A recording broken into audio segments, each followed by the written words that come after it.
+2 அக்கௌண்டன்சியில் நம்ம தமிழ்நாடு ஸ்டேட் போர்டில் மார்ச் 2023 வந்த கொஸ்டின். இது ஒரு 3 mark question. Seenu and Siva are partners. Ratio கொடுத்துட்டாங்க 5:3. In view of Subu's admission, அதாவது சுபு உள்ள வராரு, அப்போ தே டிசைடட் அப்படின்னு சொல்லிட்டு அட்ஜஸ்ட்மெண்ட்ஸ் இருக்கு.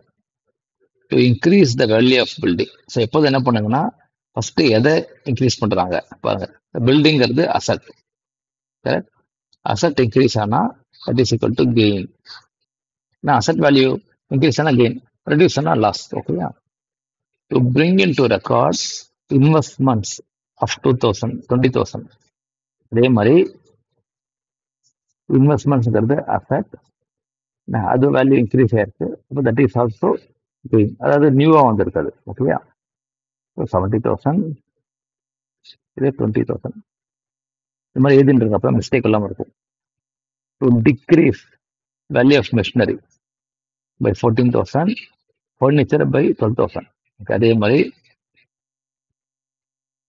மிஷினரிங்கிறது அசட், வேல்யூ ரெடியூஸ் ஆகுது, அப்போ லாஸ் ஈக்குவல் டு 14,000. ஓகேயா?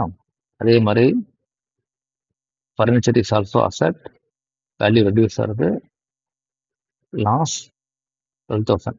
கொஞ்சம் டைம் எடுக்கிற மாதிரி இருக்கும். அப்படியே நீங்கள் ப்ராக்டிஸ் பண்ணீங்கன்னா இப்போ டைரெக்டாக போட்டுடலாம். ஓகேயா? நம்ம இது கூட எழுதிக்கோங்க. இந்த இடத்துல building equal to asset, going up, gain, amount equal to 70,000. Yeah. Last, to write off sundry creditors by 16,000. Write off என்ன அர்த்தம்? வராத அமௌண்ட் அர்த்தம். ஓகேயா? நம்ம டெட்டாஸ் ரைட் ஆஃப் பண்ணா லாஸ், அதை எழுதி ஞாபகம் வச்சுக்கணும். டெட்டாஸ் ரைட் ஆஃப் பண்ணா லாஸ், அது கிரெடிட்டாஸ் ரைட் ஆஃப் பண்ணா நம்ம கொடுக்க வேண்டிய அமௌண்ட் கம்மியாக கொடுக்கணும். அப்போ ஓகேயா? அப்போ it's a gain. So creditors equal to liability, that is reducing, right of reducing. Okay, so it's a gain equal to 16,000. So முதல் 2 gain, அடுத்த 2 loss, அடுத்த gain. ஓகேயா? Now we prepare revaluation account. நீங்க ஒன்று புக் பண்ணி வச்சுக்கோங்க. போட்டிங்கன்னா DMARC கொஸ்டினுக்கு 5 minutes போட்டுடலாம். Debit side equal to loss, credit side gain. ஓகேயா? First gain by building account.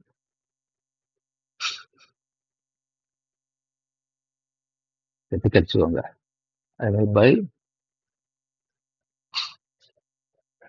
by investment account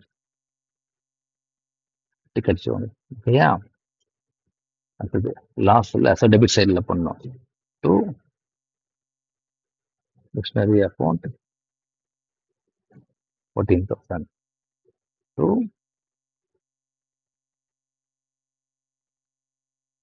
furniture account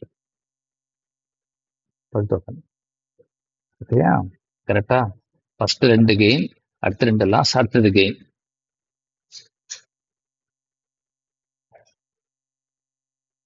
by creditors account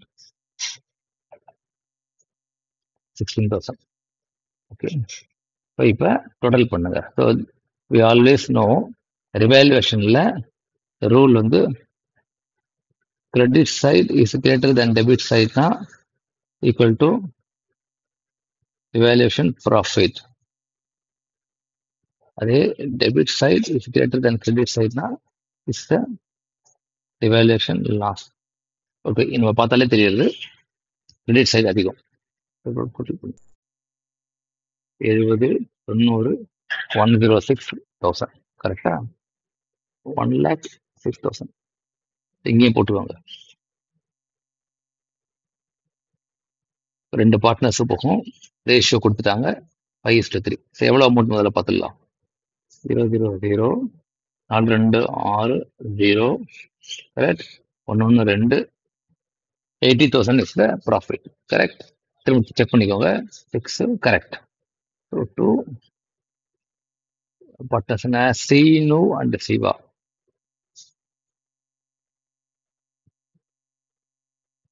capital account Shiva capital account. Okay, first இந்த ரெண்டும் எந்த ரேஷியோல போகும்? Old partners in old ratio. அதான் முக்கியம். All revaluation profit or loss will go to old partners in old ratio. ஓகேயா? So 5:3 தானே. அப்ப இவருக்கு இப்படி தள்ளி எழுதிக்கலாம். சாரி. ஓகே.